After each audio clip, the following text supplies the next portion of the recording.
ಎಲ್ಲ ರೈತರಿಗೂ ಮತ್ತು ಮನೆಯಲ್ಲಿ ಇರ್ತಕ್ಕಂಥ ಫಾರ್ಮಿಂಗ್ಸ್ ಮಾಡುವವರಿಗೂ ಏನಂತಂದರೆ ಈ ಪೈಪ್ ಇದೆಯಲ್ಲ PVC ಪೈಪ್ ಇದು ವೇಸ್ಟ್ ಮೊದಲೇ ಬಿದ್ದಿತ್ತು.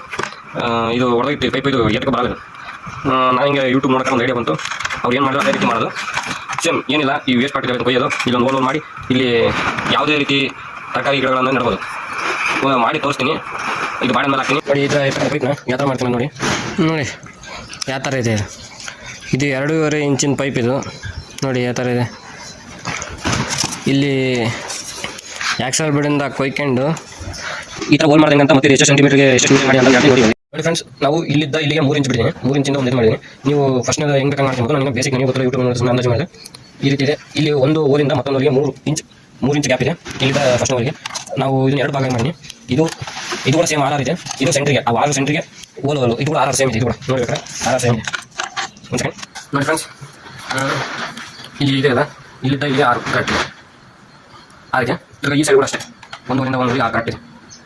ಇದು 2.5 ಇಂಚಿನ ಪೈಪು. ಫಸ್ಟ್ ಮಾರ್ಕ್ ಮಾಡ್ಕೊಂಡು 2 ಸೈಡ್ ಮಾಡಿ. ಇದನ್ನು ನೀವು 3 ಸೈಡ್ ಕೂಡ ಮಾಡ್ಬೋದು. ಈ ರೀತಿ ಇದೆ. ನೀವು ಯಾವ ಗಿಡ ಹಾಕಿರೋ ಅನ್ನೋದ್ರ ಮೇಲೆ ಹೋಗುತ್ತೆ. ನೀವು ಆಳವಾಗಿ ಬೇರೆ ಬಿಡ್ತಕ್ಕಂಥ ಗಿಡ ಮಾಡಿದ್ರೆ ಇದು 2.5 ಇದು ಸಾಲಲ್ಲ. ಅದಕ್ಕೆ 3 ಇಂಚು 4 ಇಂಚ್ ಇದ್ರೆ ಚೆನ್ನಾಗಿರುತ್ತೆ. ಇದು 2.5 ಇದು. ನಾನು ಸಿಂಪಲ್ ಬೇಸಿಕ್ಕೋಸ್ಕರ ಮಾಡಿದ ಪೈಪ್ ತುಂಡಾಗಿದ್ದು, ಅದಕ್ಕೆ ಉಪಯೋಗ ಆಗಲ್ಲ ಅಂತಂದು ಯೂಟ್ಯೂಬ್ ನೋಡಿದೆ, ಐಡಿಯಾ ಬಂತು, ಒಂದು ಪ್ರಯೋಗ ಮಾಡೋಣ ಅಂತ ನೋಡಿದೆ. ಚೆನ್ನಾಗಿದೆ. ಇದ್ರಾಗ ಮಣ್ಣು ಹಾಕಿ ಗಿಡ ನಾಟಿ ಮಾಡಾದ್ಮೇಲೆ ತೋರಿಸ್ತೀನಿ ಹೇಗಿರುತ್ತೆ ಅಂತ ನೋಡಿ.